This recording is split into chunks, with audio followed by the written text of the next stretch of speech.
Horror कहानियाँ थी। गाना। आज 20 सालों बाद रमेश अपनी दुल्हन नैना के साथ अपने गांव के अपने पुराने घर आता है। सभी लोग बहुत खुश थे। रूपा भी अपनी बहू का स्वागत करने में लगी थी। पर ये क्या, रूपा जैसे ही अपनी बहू की आरती उतारने जाती है, अचानक से तेज हवाएं चलने लगती है। घर की लाइट चली जाती है और आरती का थाल का दीपक बुझ जाता है। माँ, ये सब क्या हो रहा है? अचानक से ये मौसम कैसे बदल गया? अरे बेटा, ये गांव है। गांव में अक्सर ऐसा ही होता है। किसी भी वक्त मौसम बदल जाता है और कभी भी लाइट चली जाती है। दीपाली बेटा, किचन से मोमबत्तियां तो ले आ। रूपा के कहने पर दीपाली किचन में मोमबत्ती लेने जाती है। लाइट ना होने की वजह से घर में काफी अंधेरा था, इसलिए दीपाली अपने फोन का टॉर्च ऑन करती है और टॉर्च ऑन करते ही उसे महसूस होता है जैसे कोई उसके सामने से गुजरा हो। मुझे ऐसा क्यों महसूस हुआ कि मैंने अभी यहाँ किसी को देखा? क्या सच में यहाँ कोई था या ये सिर्फ मेरा वहम था? अरे दीपाली बेटा, मिले कि नहीं मोमबत्ती? हाँ माँ, बस अभी लाती हूँ। दीपाली सारी बातों को भूलकर मोमबत्ती जलाती है और जैसे ही मोमबत्ती लेकर वापस बाहर जाने के लिए पीछे मुड़ती है तो उसके सामने एक 10 साल की छोटी बच्ची खड़ी होती है। उस बच्ची की एक झलक देखते ही दीपाली डर जाती है और जोर जोर से चिल्लाने लगती है। तभी अचानक से लाइट आ जाती है। दीपाली की आवाज सुनकर शंकर और छोटा भाई पवन उसके पास पहुंचते हैं। क्या हुआ दीपावली बेटा? पापा, मैंने किसी को देखा। दीदी यहाँ पर कोई नहीं है। अंधेरे में वहम हुआ होगा आपको। अब चलो, दरवाजे पर भैया भाभी कब से खड़े हैं। दीपाली भी इसे अपना एक वहम समझकर सबके साथ बाहर चली जाती है, जहां वो लोग अपनी भाभी का स्वागत करते हैं। नैना अपने पैरों से कलश को गिराकर थाल में पैर रखती है और घर के अंदर जाती है। सब घर के अंदर चले जाते हैं। भाभी, मैं आपकी ननद नहीं, आपकी छोटी बहन और फ्रेंड की तरह हूँ। इसलिए कभी भी आपको ये लगे कि भैया आपको सता रहे हैं तो आप उनकी शिकायत मुझसे कर देना। भाभी भैया की शिकायत करे या ना करे, पर मुझसे और माँ से तेरी शिकायत जरूर करेगी। सभी आपस में बैठकर हंसी मजाक कर रहे थे। नैना भी घूंघट किए अपने बिस्तर पर बैठी थी। वो सब आपस में बात कर ही रहे होते हैं कि तभी उन्हें एक अजीब डरावनी आवाज सुनाई देती है और कमरे की खिड़की अपने आप ही खुल जाती है। मुझे इसीलिए गांव पसंद नहीं। गांव में ऐसी ही डरावनी आवाजें आती हैं। मैंने तो सुना है गांव में बहुत सारे भूत भी होते हैं और इस मौसम को पता नहीं क्या हो रहा है। मुझे तो बहुत डर लग रहा है। मैं तो अपने कमरे में जा रही हूँ सोने। बाय भाभी, हम कल बात करेंगे। अब सब अपने कमरे में सोने चले जाते हैं। नैना अपने कमरे में बिल्कुल अकेली थी। कुछ देर बाद रमेश अपने कमरे में आता है और देखता है कि नैना खिड़की के पास खड़ी होकर बाहर की ओर एक टक नजरें लगाकर देख रही थी।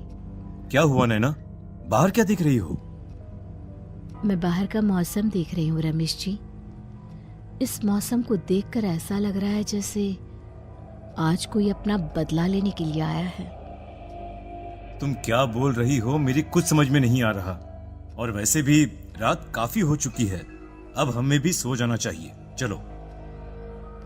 इतना बोलकर रमेश सोने के लिए बिस्तर पर लेट जाता है, पर नैना अब भी खिड़की के पास ही खड़ी होती है। रमेश के सो जाने के बाद नैना अपनी सास के कमरे में जाती है और अपनी सास के पास बैठकर रोने लगती है, जिसे सुन सास की नींद खुल जाती है। बहू, अरे क्या हुआ बहू? तू इतनी रात को यहाँ मेरे कमरे में बैठकर रो क्यों रही है? मम्मी जी, आपने मुझे क्यों नहीं अपनाया? आपको पता है, आपकी वजह से मुझे और मेरे परिवार वालों को गांव वालों के कितने ताने सुनने पड़े। तू मेरी बहू नहीं है? कौन है तू? मम्मी जी, मैं आप ही की बहू हूँ। आपने मुझे अब भी नहीं पहचाना? इतना बोलते ही नैना की आंखें लाल हो जाती हैं। वो जोर जोर से हंसने लगती है। मौसम का रुख बदल जाता है। कमरे की खिड़कियां और दरवाजे अपने आप ही खुलने और बंद होने लगते हैं। देखते ही देखते नैना हवा में उड़ने लगती है और वो अपनी आंखों के इशारे से अपनी सांस को भी हवा में लटका देती है। तेरी वजह से मुझे और मेरे घर वालों को ताने सुनने पड़े। तूने जो पाप किया है, तुझे उस पाप की सजा मिलेगी और अब तेरी इस गलती की सजा तेरा पूरा परिवार भुगतेगा। इस तरह से नैना बड़ी ही बेरहमी से अपनी सास को मार डालती है और आराम से अपने कमरे में जाकर सो जाती है। अगली सुबह जब घर वालों को कमरे में रूपा की लाश मिलती है तो उन लोगों के पैरों तले जमीन खिसक जाती है। कल तक माँ बिल्कुल ठीक थी, फिर अचानक ऐसा क्या हुआ रात को कि माँ हम सबको छोड़कर चली गई। सारी गलती मेरी है। बेटे की शादी की खुशी में मैं ही रात को घर वापस नहीं आया और चला गया अपने गांव के दोस्तों से मिलने। अगर रात को मैं अपनी रूपा के साथ होता तो शायद आज वो हमें छोड़कर न जाती। घर में शोक का माहौल पसर गया था, पर नैना को इस बात से कोई फर्क नहीं पड़ रहा था और ये बात कहीं ना कहीं पवन को भी समझ में आ रही थी। अब ऐसे ही कुछ दिन बीतते हैं और 1 महीने के अंदर ही अंदर शंकर की भी मौत हो जाती है।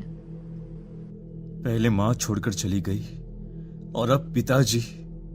क्या हो गया है हमारे घर को? पता नहीं किसकी नजर लग गई है। भैया ये घर सही नहीं है। हम जब से इस घर में आए हैं कुछ न कुछ बुरा ही हो रहा है। हमें यहाँ से वापस शहर चले जाना चाहिए। जहाँ रमेश, दीपाली और पवन का रो रो कर बुरा हाल था, वहीं नैना अपने कमरे में बैठी आराम से मेकअप कर रही थी। दीदी मुझे तुमसे कुछ बात करनी है।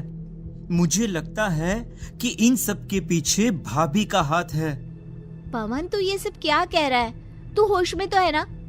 अगर भैया भाभी ने तेरी ये बकवास बात सुन ली तो उनके दिल पर क्या गुजरेगी? तू भाभी पर इतना बड़ा इल्जाम कैसे लगा सकता है?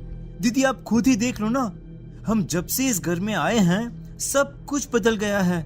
शादी से पहले नैना भाभी ऐसी बिल्कुल नहीं थी, पर अब वो किसी से बात नहीं करती। ज्यादातर अकेले अपने कमरे में ही रहती है और कभी उनसे बात करो भी तो न जाने कैसी अजीबोगरीब तरह की बातें करने लगती हैं। तू पागल हो गया है? आप समझती क्यों नहीं है दीदी? देखो ना, हमारे घर में मौत का सिलसिला शुरू हो गया है, पर भाभी को कोई फर्क नहीं पड़ रहा।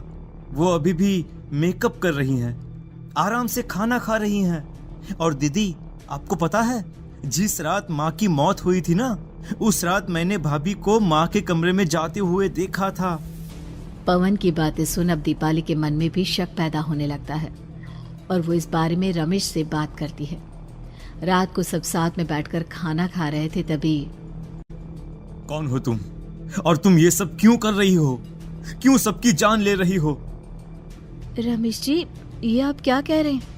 मैं भला मम्मी जी पापा जी की जान क्यों लूंगी? मैंने कब कहा कि तुमने माँ पापा की जान ली? नैना, तुम तो मेरी पत्नी हो, तुम थोड़ी किसी को मारोगी। नैना, तुम नैना ही हो ना? रमेश की ये बात सुनते ही नैना खाना छोड़कर गुस्से में सबको देखने लगती है। नैना की गुस्से भरी आंख को देखकर तीनों भाई बहन डर जाते हैं। तभी नैना जोर जोर से हंसने लगती है। मैं ही तो हूँ, आपकी पत्नी गौरी। गौरी का नाम सुनते ही रमेश के होश उड़ जाते हैं। आखिर कौन है ये गौरी? क्या है इस घर और घर वालों का राज?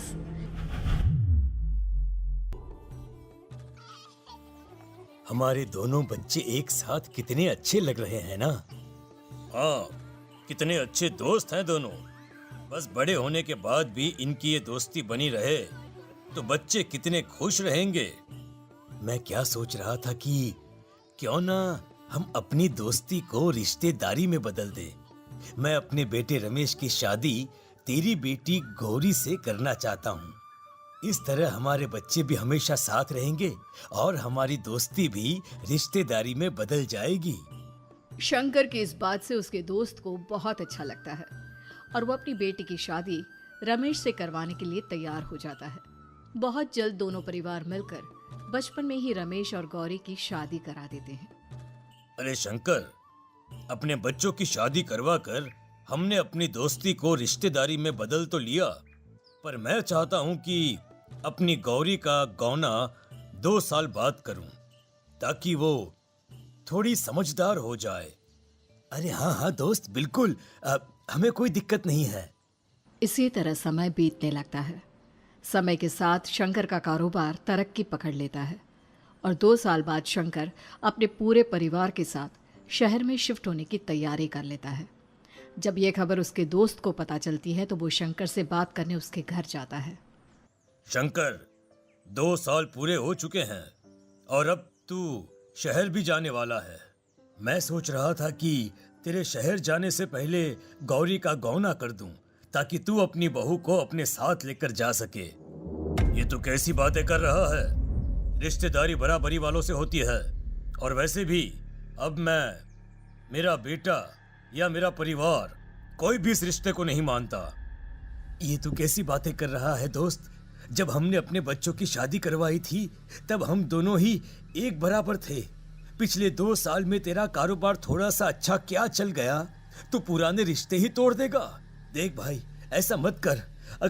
अगर तूने मेरी बेटी को अपनी बहू के रूप में नहीं अपनाया तो कोई भी मेरी बच्ची से शादी नहीं करेगा। अरे उसकी जिंदगी बर्बाद हो जाएगी। यार देख, वैसे भी बाल विवाह तो कानून मान्यता नहीं देता, फिर मैं कैसे दे दूं? तू अपनी बेटी के बड़े होने पर उसकी शादी किसी दूसरे लड़के से करवा देना। वैसे भी तब तक ना उसे और ना ही गांव वालों को ये बात याद रहेगी। मेरे बेटे को बख्श दे मेरे भाई। इस तरह से शंकर अपने दोस्त के परिवार और गौरी को गांव वालों के ताने सुनने और जिल्लत से भरी जिंदगी जीने के लिए छोड़ अपने परिवार वालों के साथ शहर चला जाता है। अरे इनकी गोरी में ही कोई दोष होगा, तभी तो लड़के वालों ने इनकी बेटी को अपनी बहू के रूप में नहीं अपनाया और उसको यहाँ छोड़कर शहर चले गए। अब कौन थामेगा ऐसी लड़की का हाथ? अरे पता नहीं कैसा आदमी है जो गांव वालों के इतने ताने सुनकर भी सर उठाकर गांव में चल रहा है। अरे अगर मेरी बेटी के साथ ऐसा हुआ होता ना तो मैं तो शर्म के मारे मर ही जाता। हाँ, दिन रात लोगों की नजरों में अपने लिए ग्रहण देख और सबके ताने सुन सुन अब गौरी के पिता हिम्मत हारने लगते हैं और एक रात गौरी के माता पिता खुदकुशी कर लेते हैं। ये सदमा गौरी भी सहन नहीं कर पाती और उसकी भी मृत्यु हो जाती है। तुम्हारे परिवार की वजह से हम लोगों ने अपनी इज्जत और जान गंवाई। इसका बदला तो तुम्हें चुकाना पड़ेगा, वो भी अपनी जान देकर। हंसते हुए अब नैना हवा में उड़ने लगती है। नैना अब पूरी तरह से बदल चुकी थी। गौरी की आत्मा उसके शरीर पर हावी हो चुकी थी। उसकी आंखें सफेद, पैर उल्टे, चेहरा काला और बाल बिखर गए थे। अब गौरी अपनी शैतानी शक्तियों से घर के हर कोने को अपने काबू में कर लेती है और सीधी दीवार पर जाकर चिपक जाती है। मुझे अपना बदला चाहिए। बदला लूंगी मैं तुम सबको खत्म कर दूंगी। गौरी इतनी तेज चिल्ला रही होती है कि उसकी आवाज से घर के सारे कांच टूट जाते हैं। सामान इधर उधर गिरने लगता है और ये सब देखकर तीनों भाई बहन के होश उड़ जाते हैं। बचाओ, भागो भागो। उन तीनों को अपनी जान बचाने के लिए यहाँ से वहां भागता देख गौरी जोर जोर से हंसने लगती है। तभी दीपाली घर से बाहर निकलने लगती है, जिसे देख गौरी गुस्से में अपनी शक्तियों से तुरंत घर का दरवाजा बंद कर दीपाली को हवा में उड़ा देती है। बाहर भागेगी, मुझसे बचकर भागना चाहती है? कोई नहीं बचेगा, आज तुम सब मरने वाले हो। अचानक घर में भूतिया आवाजें गूंजने लगती है, तेज हवाएं चलने लगती हैं। सोफा, टेबल, कुर्सी सब हवा में उड़ने लगता है। ये सब देखकर रमेश, दीपाली और पवन की रूह कांप जाती है। घर में ये सब होते हुए और अपनी बहन को हवा में उड़ते हुए देख रमेश और पवन को भी समझ में नहीं आ रहा था कि वो क्या करे, कैसे अपनी जान बचाए। इतने में गौरी अपनी आंखें दीपाली की तरफ करती है और अपनी शैतानी शक्तियों से उसका गला दबाने लगती है। भागने का बहुत शौक है ना? अब मैं तुझे इस दुनिया से ही भगा दूंगी। इतना बोलकर गौरी दीपाली को उठाकर फेंक देती है और दीपाली दीवार से टकराकर नीचे गिर जाती है। दीपाली के पूरे शरीर में चोट के निशान होते हैं और वो उठ भी नहीं पाती। दोनों भाई भागते हुए अपनी बहन के पास जाते हैं। ये तो बस शुरुआत है, मैं तुम तीनों को तड़पा कर मारूंगी। अरे अरे, पर हमने क्या किया है? हम तीनों भाई बहन तो निर्दोष हैं। गलती तो हमारे माता पिता ने की थी और उन्हें तुम पहले ही मार चुकी हो, फिर हमारे पीछे क्यों पड़ी हो? पवन के इतना बोलते ही गौरी एक हवा के झोंके की तरह उसके पास आती है और उसका गला पकड़कर उसे हवा में उठा देती है और रमेश को गुस्से भरी नजरों से देखती है। गलती मेरे परिवार की नहीं थी, पर सबको बुरा पड़ा। मैं किसी को नहीं छोड़ूंगी। गौरी पवन को हवा में उछाल देती है, जिस पर कमरे की छत से टकराकर जमीन पर आकर वो गिरता है। उसके सर और शरीर पर जगह जगह चोट लग जाती है और खून बहने लगता है, जिसे देख अब रमेश से चुप नहीं रहा जाता। गौरी, तुम्हारा गुनहगार मैं हूँ। तुम्हारी शादी मुझसे हुई थी। अगर तुम्हें बदला चाहिए तो मुझसे लो। मेरे भाई बहन को छोड़ दो। तुम मुझे मार दो। मरना तो सबको पड़ेगा। अरे पर इसमें उन दोनों की कोई गलती नहीं है। प्लीज, मैं मानता हूँ कि तुम और तुम्हारे परिवार के साथ जो कुछ भी हुआ वो गलत था, पर गौरी, मैं प्लीज मेरे भाई बहन को छोड़ दो। उन्हें तो इस बात के बारे में कुछ भी पता नहीं है। उनका इस सबसे कोई लेना देना नहीं है। तुम और तुम्हारा परिवार यही चाहता था ना कि मैं तुम्हें अपना लूं।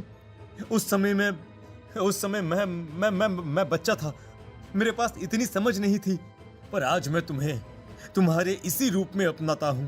मेरे साथ जो करना है कर लो, बस मेरे भाई बहन की जान बख्श दो उनकी जान। रमेश की ये बात सुनकर गौरी का गुस्सा थोड़ा शांत होता है।